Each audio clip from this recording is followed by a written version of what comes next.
This presentation, I will go over a brief history of descriptive statistics, the many benefits descriptive statistics has to an organization, the ethical issues and concerns related to descriptive statistics, what to look for, and how to avoid ethical dilemmas that may arise.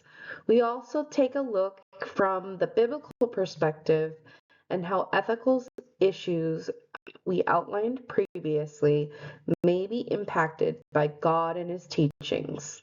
Descriptive statistics summarize the main features of a dataset without drawing conclusions beyond the data. Descriptive statistics consist of three categories of measures: measure of central tendency, measure of variability or spread, and frequency distribution. Measures of central tendency describe the center of the dataset, mean, median, or mode. Measures of variability describe the dispersion of the dataset, variance, standard deviation.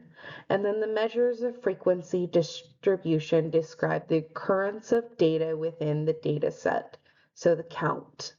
Descriptive statistics help describe and explain the features of a specific dataset by giving short summaries about the sample and measures of the data. The most commonly used descriptive statistics are measures of center.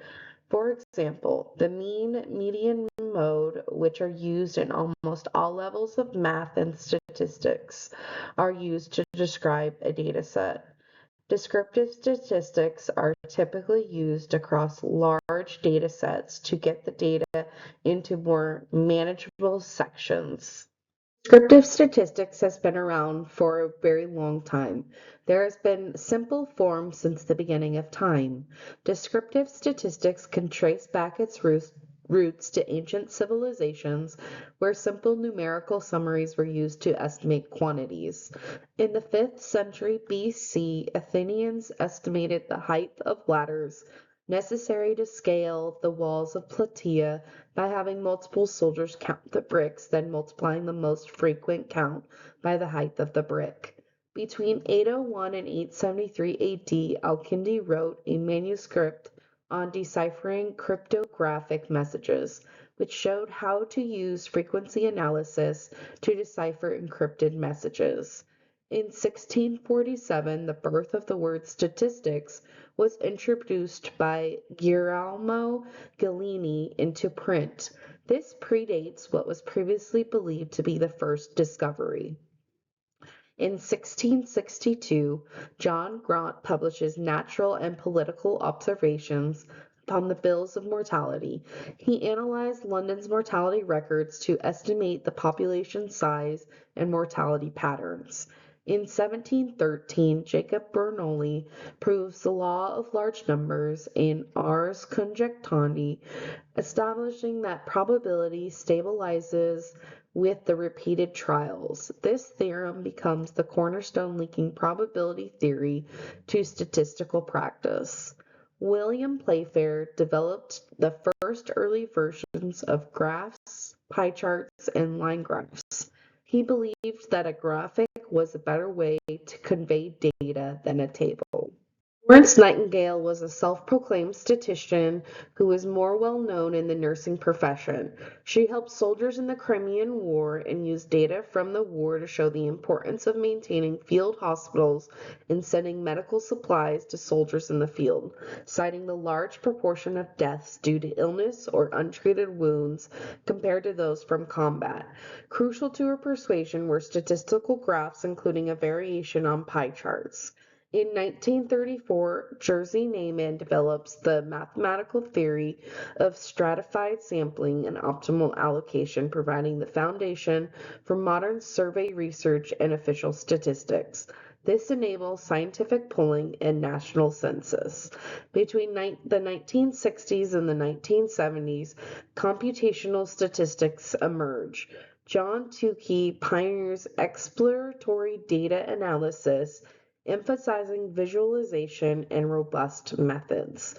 Computers began transforming statistical practice, enabling complex analyses previously made impossible.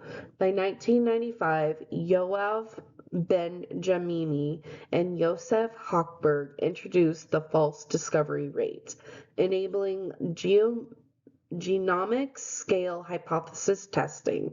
This becomes essential for high-dimensional data in genomics, neuroimaging, and big data. Beginning in about the 2010s was when machine learning integration and big data became integral. Statistics enters the age of massive data, demanding new theory and methods. Many of the theories that were developed early on are still used today. However, with machine learning, we are able to take larger quantities of data and process them at a much faster rate and more accurately. Analytics doesn't require a deep analytical or statistical knowledge. Many data tools available today can assist and perform the mathematical work. Descriptive analytics offers a reliable view of business performance by summarizing historical data. The visibility allows organizations to monitor key metrics such as sales trends and customer engagement without relying on guesswork. By understanding what has happened in the past, businesses can base their decisions on factual evidence rather than assumptions, leading to better informed decisions. This data-driven approach helps organizations move from reactive to proactive approaches. Descriptive analytics can also help to identify opportunities and risks much earlier. By continuously monitoring trends, businesses are able to catch potential risks or issues much faster before they escalate into a major issue. Descriptive analytics transforms complex data into easily understandable formats such as dashboards or visualizations.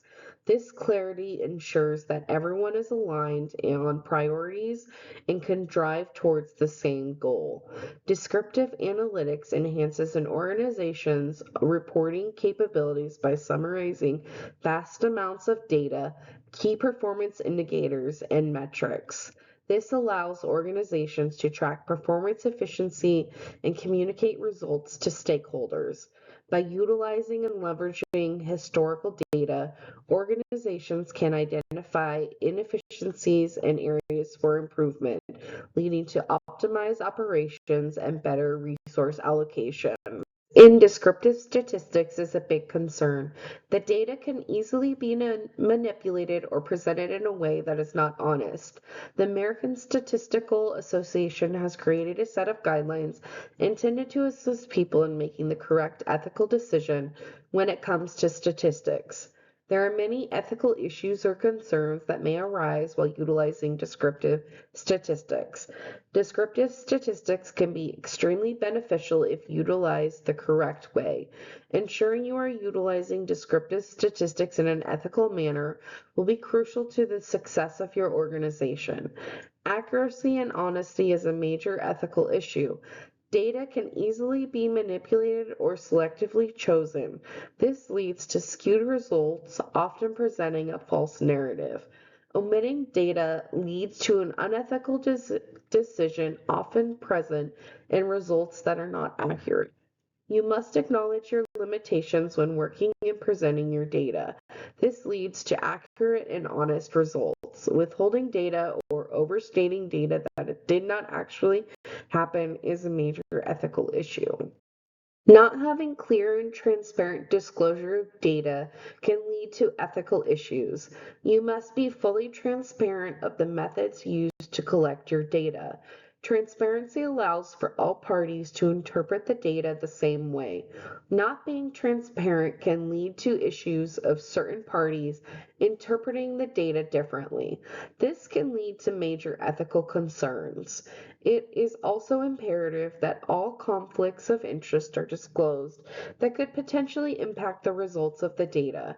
Descriptive statistics can unintentionally introduce biases depending on how the data is represented. Ensuring that there are no biases one way or another will ensure that data summaries do not favor one outcome or another.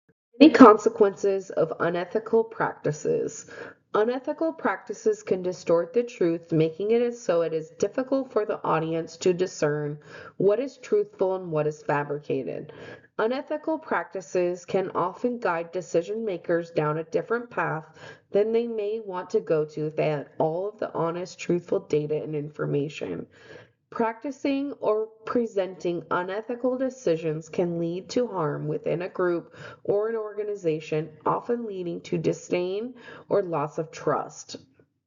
It is always best to ensure that data is presented in a way that is ethical and shows all of the facts. Sometimes the data may be less than favorable, but it is important that the audience sees this data as well. There are several ways that you can remain ethical to ensure data is ethically and honestly presented. Clearly describe the data sources and collection methods used. It is also crucial that personal and confidential information is protected. Failing to protect this sensitive data could lead to a lawsuit or even fines.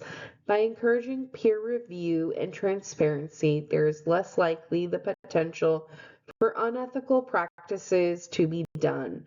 Review that is done by more than one person can ensure the methods used are ethical and honest. The Lord is good and his love endures forever. His faithfulness continues through all generations. Psalms 100, verse 5. Christians are encouraged to seek wisdom and grow in their understanding of the world, guiding to make decisions that honor God. Every count matters. It is essential to remember God has a plan for us. As Christians, we need to do our research and gather our data just as God would have. God most certainly would have done this in an ethical way. Not everything was perfect. He presented everything, even if it may have cast a negative shadow. We can learn from God and Jesus and do as they would. Lord your God with all your heart and with all your soul and with all your mind. Matthew 22. Ethics starts with God and it impacts all our relationships. Through God's teachings, we learn about being ethical people and doing the right thing. The Ten Commandments lay out what we are to follow and how we are to abide by God's word. Through God's teachings, they highlight the importance of aligning our actions and words with truth and honesty. The more honest and truthful we are, the more those around us will listen and make the honest, ethical decisions. Paul wrote a letter summing up Christian learning as hate what is evil and cling to what is good. Many different approaches that are listed in the Bible. Researchers are expected to do it ethically and responsibly. Proverbs 10, verse 9 states, "Whoever walks in integrity walks securely." This highlights that ethical conduct fosters trust and accountability. The more trust and accountability we garner, the more our audience will trust and believe what we are saying. Researchers are called to present their findings honestly and avoid misrepresentation. We must remain impartial to avoid bias, focusing on honesty and integrity. Ephesians chapter 4 verse 25 encourages believers to speak truthfully, which is crucial for presenting accurate results. In conclusion, with the advancements of technology, the way organizations view and process their data has drastically changed. With the advancement and improvement of descriptive statistics, there are many things that we have also learned. What started off as simple measurements and assessments during the ancient civilization has transformed into computer learning advancements. While there are many benefits to descriptive statistics, we also need to be aware of the ethical concerns and issues that come with major technology implementation. God leads us to be ethical in the decisions that we make. He leads a path for us and asks us to lead those around us.